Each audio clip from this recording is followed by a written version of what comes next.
കാസർഗോഡ് നിന്നും നേരത്തെ റിപ്പോർട്ട് ചെയ്യപ്പെട്ടത്. മധ്യവാഹിനി പുഴയിൽ വീട്ടമ്മ ഒഴുക്കിൽപ്പെട്ട് മരിക്കുകയായിരുന്നു. മല്ലം സ്വദേശി ഗോപികയാണ് മരിച്ചത്. അരുൺ പാറയ്ക്കൽ നൽകുന്നതിന്റെ കൂടുതൽ വിവരങ്ങൾ. അരുൺ, കാസർഗോഡ്, കണ്ണൂർ ജില്ലകളിലൊക്കെ റെഡ് അലേർട്ടാണ്. ഇങ്ങനെ ഒരു അപകടം അത് എങ്ങനെയുണ്ടായി? കാരണം പുഴയിലൊക്കെ ഇറങ്ങാൻ പാടില്ല എന്ന ജാഗ്രതാ നിർദ്ദേശമൊക്കെ ആ മേഖലയിലുള്ളവർക്ക് നൽകി കാണുമല്ലോ. ഈ അപകടം എങ്ങനെ ഉണ്ടായെന്നാണ് മനസ്സിലാക്കാൻ കഴിയുന്നത്? പ്രജിൻ, കാസർഗോഡ് ജില്ലയിൽ ഇന്ന് റെഡ് അലേർട്ടാണ്.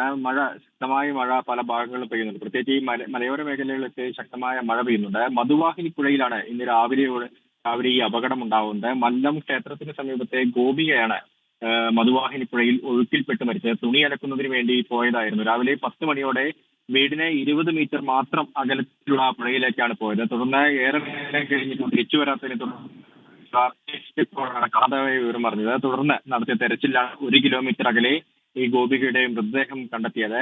മൃതദേഹം കാസർഗോഡ് ജനറൽ ആശുപത്രിയിലേക്ക് മോർച്ചറിയിലേക്ക് മാറ്റിയിട്ടുണ്ട്. പോസ്റ്റ്മോർട്ടത്തിന് ശേഷം ബന്ധുക്കൾക്ക് വിട്ടുകൊടുക്കുമെന്നാണ് അറിയാൻ സാധിച്ചത്. പ്രജീഷ്.